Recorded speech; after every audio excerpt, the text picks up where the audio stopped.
फाल्गुन मास के शुक्ल पक्ष की आमल एकादशी महात्म। मानधाता जी बोले कि हे ये वशिष्ठ जी, यदि आप मुझ पर प्रसन्न हैं तो ऐसे व्रत की कथा कहो जिससे मेरा कल्याण हो। महर्षि वशिष्ठ जी बोले कि हे राजन, सब व्रतों से उत्तम और अन्य में मोक्ष देने वाला आमल एकादशी का वर्णन करता हूँ। यह फागुन माह शुक्ल पक्ष में होता है। इस व्रत के फल से समस्त पाप नष्ट हो जाते हैं। इस व्रत का पुण्य 1000 गौदान के फल के बराबर है। मैं आपसे एक पौराणिक कथा कहता हूँ, इसे ध्यानपूर्वक सुनो। एक वैदिक नामक नगर था। उस नगर में ब्राह्मण, वैश्य, क्षत्रिय, शूद्र चारों वर्ण आनंद पूर्वक रहते थे। नगर में सदैव ध्वनि गूंजा करती थी। उस जगह पापी, दुराचारी, नास्तिक आदि कोई न था। उस नगर में चैत्ररथ नामक चंद्रवंशी राजा राज्य करता था। वह महान विद्वान तथा धार्मिक था। उस राज्य में कोई भी दरिद्र तथा कंजूस नहीं था। उस राज्य के सब निवासी विष्णु भक्त थे।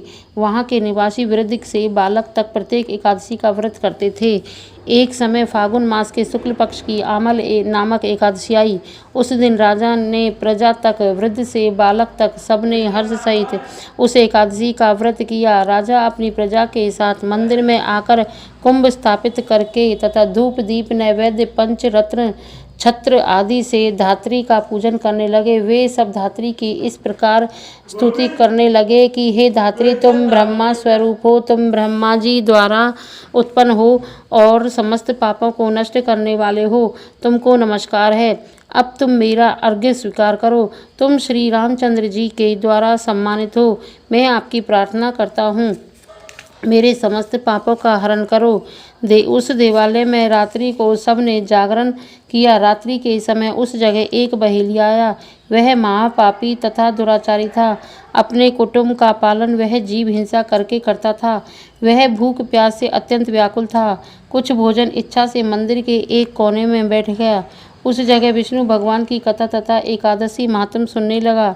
इस प्रकार उस बहेलिये ने समस्त रात्रि को अन्य लोगों के साथ जागरण कर व्यतीत की। प्रातःकाल होते ही सभी लोग अपने घर गए। इसी प्रकार वह बहेलिया भी अपने घर चला गया और भोजन किया।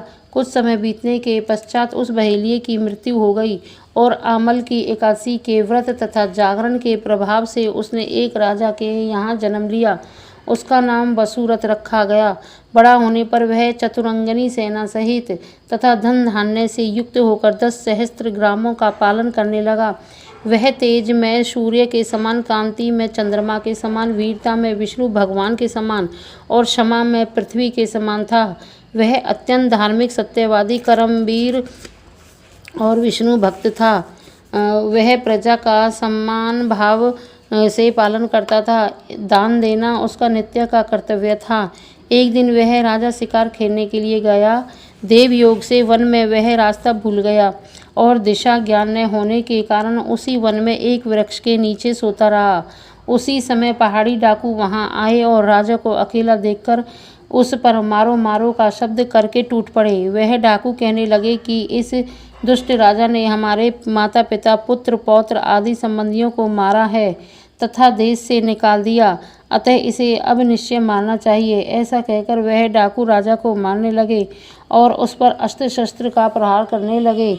उनके अस्त्र शस्त्र राजा के शरीर पर गिरते ही नष्ट हो जाते और राजा को पुण्य पुष्पों के समान प्रतीत होते थे।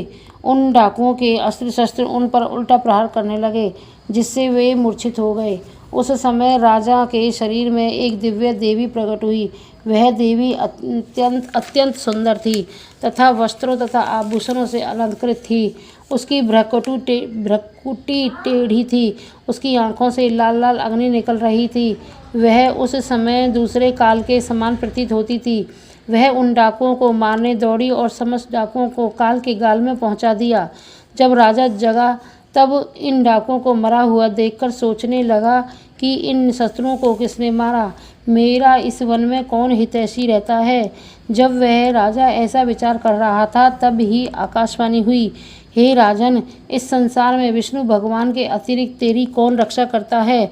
इस आकाशवाणी को सुनकर राजा अपने नगर को वापस आ गया और सुखपूर्वक राज करने लगा।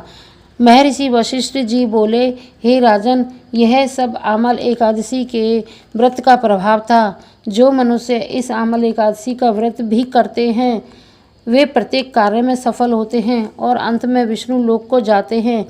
बोलो श्री विष्णु भगवान की जय।